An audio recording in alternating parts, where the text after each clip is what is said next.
Hello everyone, how are you all? कैसे हो सभी? बहुत इंपॉर्टेंट अपडेट्स हैं, खास करके जेई को लेके बच्चे। बहुत ज्यादा इंपॉर्टेंट है ये। तुम्हें पता होगा न्यू एजुकेशन मिनिस्टर आ चुके हैं ये। एनटीए के बहुत सारे रिफॉर्म्स हो रहे हैं। बहुत तगड़े तगड़े रिफॉर्म्स हो रहे हैं। अगर तुम्हें नहीं पता तो इस वीडियो में तुम्हें सब कुछ क्लियर हो जाएगा। वैसे भी बहुत ज्यादा स्ट्रैटेजिकली प्लानिंग चल रही थी। बोर्ड्स को लेके, ड्रॉपर्स को लेके, अटेम्प्ट्स को लेके बहुत सारी प्लानिंग चल रही थी। अब हो सकता है एक्स्ट्रा और प्लानिंग ऐड हो जाए। वो तो प्लानिंग रहेगी, इसके अलावा भी बहुत सारी प्लानिंग होगी। अब वो डमी वगैरह का जो सिस्टम जो चल रहा था, अब क्योंकि इसमें आईआईटी मद्रास के मतलब जो जो एलुमनाइज थे वो भी सब ऐड हो गए हैं। बड़े बड़े हस्तियां ऐड हो गए हैं यहाँ पे, है ना। इसरो के चेयरमैन वगैरह भी ऐड हो गए हैं। कौन कौन ऐड हुए हैं मैं तुम्हें बताऊंगा डिटेल में ये। बिफोर स्टार्टिंग दिस वीडियो बच्चे, एक बार जरूर कमेंट करके बताएं तुम्हारे क्या व्यूज हैं ये। जो अभी न्यू एजुकेशन मिनिस्टर बने हैं उसमें क्या व्यूज है ये। पता है, ये जो प्रोटेस्ट चला और तुम्हारी मदद से और जितनी भी जनता की मदद से ये जो चेंजेस हुई है, बहुत बड़ा रिफॉर्म होने वाला है बच्चे। अब काफी अच्छा मुझे लगता है कि एनटी की जो कमेटी बनी है ना, बहुत बढ़िया चेंजेस होने वाले हैं ये। Be ready for it. जल्दी ही तुम्हारे चेंजेस होंगे। क्या क्या अपडेट्स है मैं तुम्हें बताने वाला हूँ ये। सबसे पहली चीज तो इन्होंने अब जो है ना, जो पहले जेल का सेंटेंस जो था 3 से 5 साल का था, वो बढ़ा करके इन्होंने 5 से 10 साल कर दिया है। जो फाइन वगैरह भी था वो अब इन्होंने 10 करोड़ तक कर दिया है। ये काफी बड़ा एक फाइन हो गया है। अब जो न्यू एजुकेशन मिनिस्टर आए, मैं कंपेयर करके भी तुम्हें बताऊंगा जो पुराने वाले हैं और जो नए वाले हैं ये, है ना। प्रहलाद जोशी, इनको एक अलग से अब एडिशनल डिपार्टमेंट दिया गया है। ये ऑलरेडी जो थे, ये ऑलरेडी कंज्यूमर अफेयर्स देखते रहे, food and public distribution, new renewable energy. तो अब इनके साथ एक नया एडिशनल ये दिया गया है कि एजुकेशन मिनिस्टर आप भी संभालिए साथ में ये। साथ ही साथ मतलब ये भी करिए और वो भी करिए। अब तुम्हें पता होगा सेंटर ने ऑलरेडी 47 एनटीए ऑफिसर्स को रिमूव कर दिया है ये। और काफी सारे उसमें भी चेंजेस कर रहे हैं ये। और उसमें खास करके जो विनीत जोशी जो थे, जो कि डायरेक्टर थे ये, वो भी तक अब यहाँ से हट गए हैं ये। तो काफी सारे चेंजेस होने वाले हैं बच्चे ये, है ना। बहुत सारा डिफरेंट होने वाला है। सर्विसेज, लीगल, क्रिमिनल, जो इनके ऊपर जो ऑफिशियल्स थे, तो जो इतने लोग यहाँ पे इन्वॉल्व थे ये। अब पूरी प्रॉपर यहाँ पे कमेटी बनाई गई है बच्चे ये, प्रॉपर तरीके से, जो इस पूरे एग्जाम को ओवरऑल करेगी। तुम्हें पता होगा कई जगह ये वायरल भी वेरी हो रही है कि 50% स्टूडेंट विल ड्रॉप इफ, कि अगर मान लो जो बोर्ड्स की क्राइटेरिया अगर आ जाती है तो बहुत सारे बच्चे इसमें से छट जाएंगे, खास करके जेईई और नीट में। तो इसमें कई सारे डिबेट चल रहे हैं कि हमें अलाइन करना चाहिए कि नहीं करना चाहिए।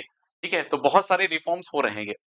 दूसरे एक और चीज, 50% ऑलरेडी आया था, बोर्ड्स का वेटेज था कि 50% जेईई और नीट में आएगा ये। अब देखो यहाँ पे कंपेरिजन देखो ये।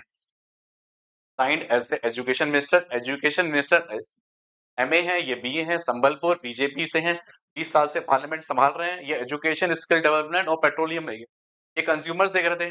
फूड एंड पब्लिक डिस्ट्रीब्यूशन देख रहे थे, न्यू एंड रिन्यूएबल एनर्जी। ठीक है, तो ये इनको एडिशनल रिस्पॉन्सिबिलिटी दी गई है। अब देखते हैं ये कब, कैसे और किस तरीके से करते हैं ये। क्योंकि जब मैं वायरल देख रहा था, मीम्स वगैरह मैं जब देख रहा था बच्चों के, वो देख रहे थे कि वो इससे बोल रहे थे कि पहले वाला ही ज्यादा बेटर था, मुझे लग रहा है ये।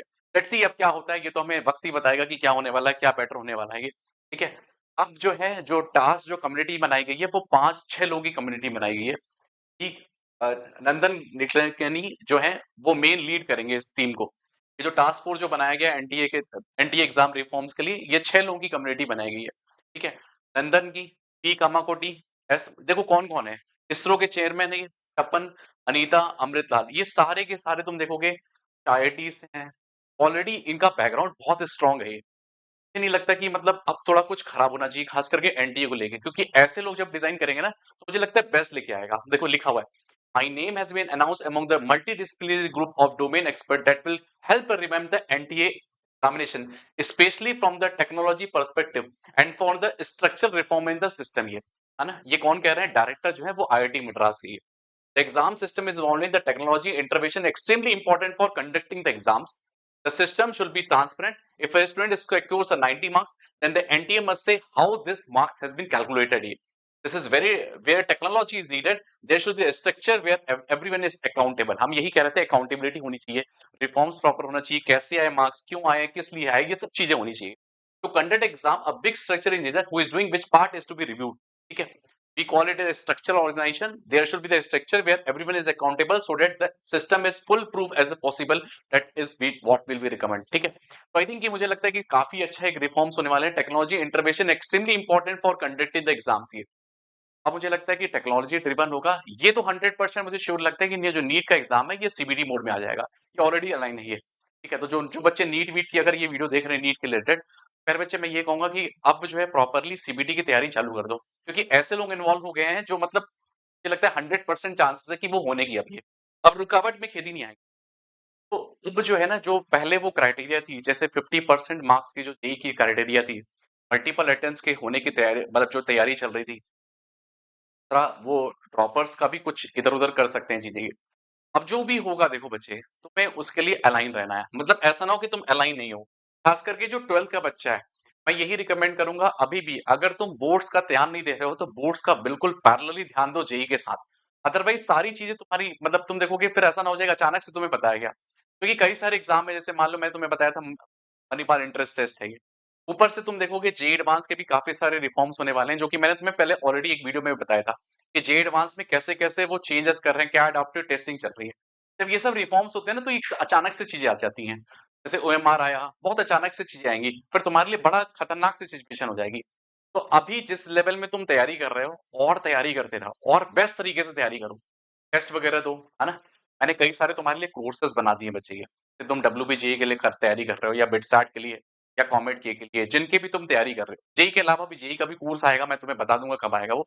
अभी जितने भी जो अदर एग्ज़ाम्स होते हैं, इंजीनियरिंग एंट्रेंस एग्ज़ाम, कोई भी एग्ज़ाम हो, जो बेस्ट एग्ज़ाम्स हैं, उनके लिए कोर्सेज़ बने हुए हैं। जल्दी उसमें टेस्ट सीरीज़ भी आ जाएगी, है ना? तो तुम्हारे लिए आराम से तुम उसमें प्रॉपर तरीके से सब कुछ कराया गया है, क्योंकि वो रिसोर्सेज़ तुम्हें मिलते नहीं है बच्चे। कहीं पे भी नहीं मिलेगा जब तुम देखोगे वहाँ पे मेमोरी बेस्ड पेपर्स नहीं मिलेंगे, बहुत सारी चीज़ें तुम्हें लैग करोगे। उसमें प्रॉपर तरीके से इंग्लिश कैसे पढ़ना है, एलआर के कौन से टॉपिक्स करना है, ट्रिक्स वाली वीडियोज़ डाली गई हैं, जो प्रीवियस ईयर क्वेश्चन्स आए मेमोरी बेस्ड वो वाले डिस्कशन है। क्योंकि नेट में तुम्हें जो मिल रहे हैं क्वेश्चन्स वो अवेलेबल मतलब वो अजीब है, इधर-उधर से कुछ कॉपी पेस्ट वो आए ही नहीं है ज़्यादातर। तुम देखोगे बिटसैट के, डब्ल्यूबीजेई तो ठीक है, जो बिटसैट हो गया, मणिपाल एंट्रेंस टेस्ट हो गया, इनके क्वेश्चन ही नहीं मिलते बच्चे। मैंने प्रॉपर तरीके से उसमें डिस्कशन किया हुआ है, तुम अगर तैयारी करो तो उसको ज़रूर से ज़रूर रोल कर लो, आराम से उसमें तैयारी स्टार्ट कर दो। एक-एक वीडियो लेक्चर बाय लेक्चर है, बहुत सारे वीडियोज़ हैं उसमें 130-120 करीब लेक्चर्स होंगे। आराम से प्रॉपर तरीके से। बाकी जेईई से रिलेटेड जो भी वीडियो आएगी उसके लिए इन्फॉर्मेशन दूँगा और तुम क्या चाहते हो कि यूट्यूब में कौन-सी सीरीज़ तुम्हारे लिए बेस्ट हो सकती है? आई थिंक एक स्ट्रक्चर वे में अगर हम लोग तैयारी करें प्रैक्टिस वाली, मुझे लगता है वो बेस्ट जाएगी। तो एक बार ज़रूर कमेंट करके बताना अगर वो चाहिए होगी, येस या नो ज़रूर बताना मुझे, है ना? उस पे अपन वर्कआउट करेंगे। नेक्स्ट वीडियो में फिर मुलाकात होगी। जाएँगे till that all the best to everyone. Bye bye.